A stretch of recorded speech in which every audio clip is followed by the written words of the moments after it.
Good morning, second grade. This is your very last week of our reading curriculum. So this is our last time going through vocabulary words and the story and doing some of the strategies.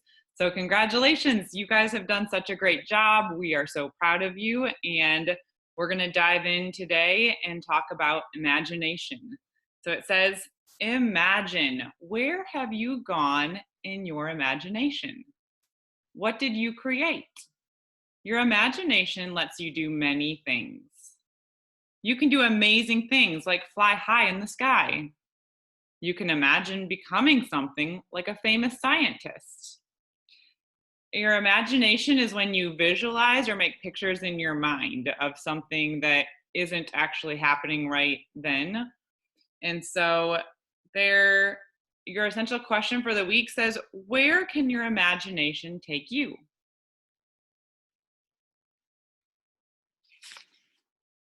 This week we have 4 regular vocabulary words and 4 poetry words because our genre for reading this week is poems. All right, the first word says create. The child will create a painting with a picture. No, a painting with paints. Create means to make or invent something. So the child is making a painting with paints. What could you create with clay? What could you make or invent with clay? Okay, number 2, dazzling. The city lights looked dazzling at night. Dazzling means very bright. What is something you think is dazzling?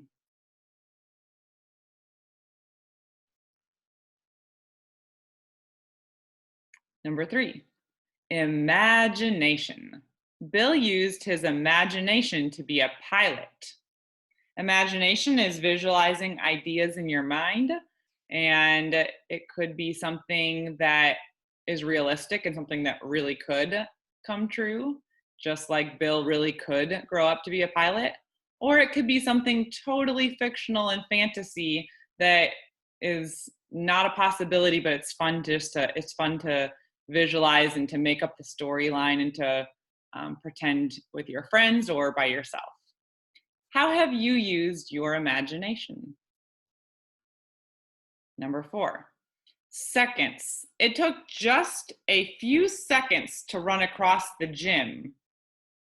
A second, 1 second is 1/60th of a minute. That means it takes 60 of them to make 1 minute. How many seconds does it take to do 20 jumping jacks? You can use a timer to try that if you want to, but also remember that a second is slower than saying 1, 2, 3, 4, 5, 6, 7. Usually we say something like 1 1,000, 2 1,000, 3 1,000, or 1 Mississippi, 2 Mississippi, 3 Mississippi to accurately portray a second. All right, you have 4 poetry words. The first word is beats. The beats of a poem are the syllables that make rhythm in a line of poetry.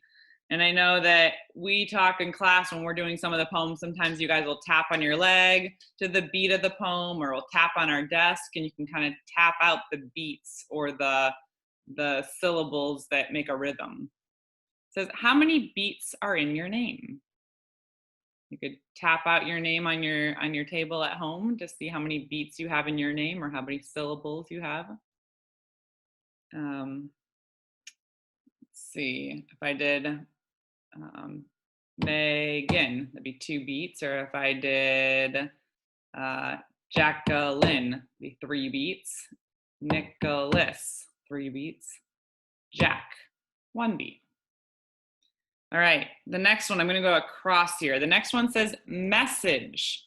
The poet used the poem to share her message about using your imagination.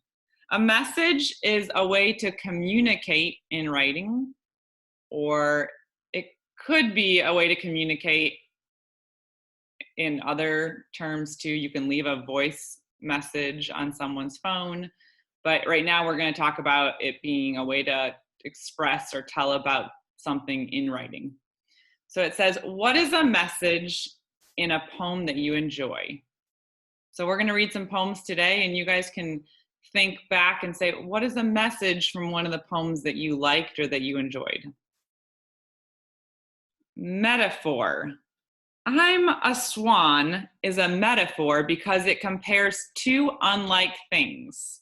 Metaphors compare two things that are not alike to try to tell you more about that. So if you're saying I'm a swan, you're saying you're maybe graceful like a swan, or you swim in a way that looks like a swan. You could also say the blades of grass were like tall soldiers standing in a line. So you're comparing the blades of grass to tall soldiers. You're saying that the grass is all standing lined up, nice and tall. You could say the clouds were white, puffy marshmallows in the sky. Now, they're really not marshmallows, but you're making a comparison to try and help the readers picture or visualize in their head that there are these white, puffy objects in the sky that look like marshmallows, and that's describing the clouds. It says, what is a metaphor that you could use to describe yourself? So this person in this sentence compared themselves to a swan. What could you describe? How could you describe yourself using a metaphor? Last, it says repeated lines. Sometimes poets use repeated lines. They include the same line at least twice in the poem. So a repeated line is when a poet uses the same line more than once. And remember, it has to be used at least 2 times for it to be considered repeated. Now, why might a poet want to use repeated lines? Why would a poet say the same thing more than once? In some of the poems we've read earlier this year, the poet was trying to make a point that they would say a little bit of things and then they would go back to the same message or the same theme or the same phrase at the end of every stanza. So we'll see what today's poems are like, and if we can find any repeated lines. We're going to look and see if we can find any metaphors when they're comparing two unlike things. We are going to try and see if we can hear the beat or the rhythm in the poem. And then we're going to see at the end if we can figure out the message. What was the author or the poet trying to tell us in these poems? Okay, the first poem is called A Box of Crayons. And remember, our question of the week is, where can your imagination take you? So based on that question, I am going to make a prediction that a lot of these poems will include our imagination. All right, here we go. A box of crayons. A box of crayons is the sun on a dreary, rainy day. You can draw a hot air balloon and travel far, far away. You can draw a beach and play in the silky sand. You can draw a drum and play in a marching band. With crayons, you can always create something exciting, something great. It's written by Isaiah Knowles. Now, I already see a metaphor in the very first sentence. It says, a box of crayons is the sun. So it's not a simile, because when we had similes, we were comparing using like and as. So if it was a simile, it would say a box of crayons is like the sun, or is as colorful as the sun. But when an author just says that two unlike things are, says a box of crayons is the sun, that's considered a metaphor.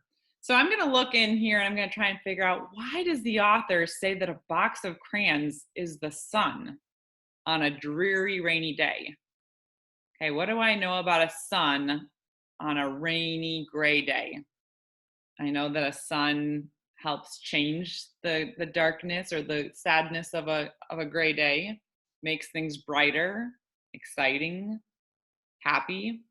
And so it says a box of crayons is like the sun on a rainy day. You can draw a hot air balloon and travel far away. You can draw a beach and play in the sand. You can draw a drum and play in the marching band. So crayons help brighten up and provide something fun by using your imagination and drawing the various scenes. All right, next poem. It says, what story is this? I want you to try and see, I'll show you the picture at the end, that this poet is describing a popular children's story. Let's see if you can figure it out. What story is this? None of us are us today. We're putting on a play. Knock, knock, knock. Someone's there. That's the wolf, my friend Claire. Not by the hair of my chinny chin chin, Julie, a little pig, says with a grin. Joseph and Pat are pigs as well. They run to Claire's house and they ring the bell. Do you remember this story's name? If so, you've won this guessing game. All right, take a second and see what clues you have for a well-known story. We know that there are pigs. There was a knocking and a wolf came.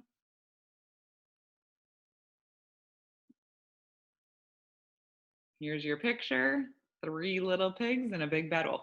If you guessed 3 little pigs, you are correct. Good job. All right, last one. It's called The Ticket. I have a special ticket that takes me anywhere. To oceans deep, the dazzling stars, a mighty lion's lair. I've been to a volcano, which is like a boiling pot. I even rode a camel through the desert, burning hot.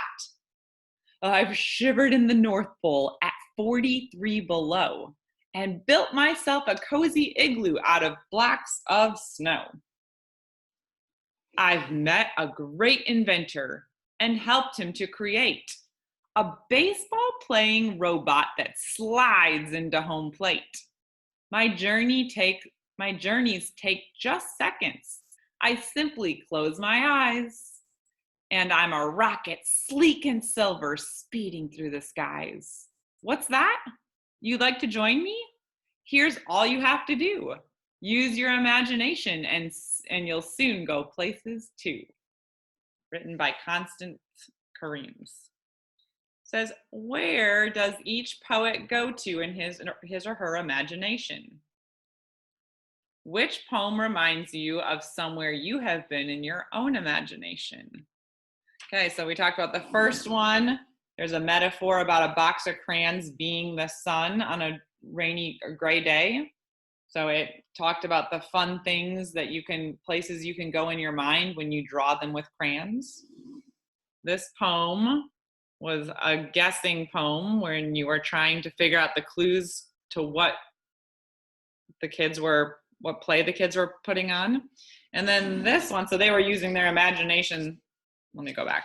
They were using their imagination to be the animals and the characters in the story. And this one, The Ticket, this poet, she says, I have a special ticket that takes me anywhere. So when I first read that, I was thinking, does she have a plane ticket or a bus ticket or a train ticket? And then I read all the places her ticket took her, to the ocean, to a lion's lair, to a volcano, to a desert, North Pole. And then at the end, I realized she was talking about the ticket was her imagination. So her message of that poem was that you can go anywhere and have all sorts of adventures using your imagination. I see a simile in here. It says, I've been to a volcano, which is like a boiling pot. Does anybody see a metaphor?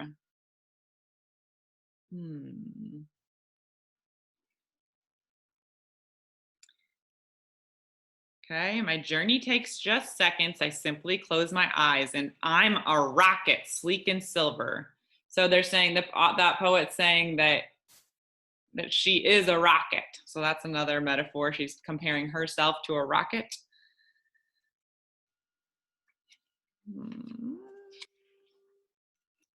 So it says a metaphor compares two different things. It does not use the word like or as, like a simile does. To find a metaphor, you look for two unlike things that are being compared. And we've already pointed out this, that a box of crayons is the sun on a dreary, rainy day. So you're gonna use metaphors in your cold reads this week, and we'll try and go over them a little bit more as the week goes on. So if you have any questions, let us know. But otherwise, have a great rest of your Monday. Bye.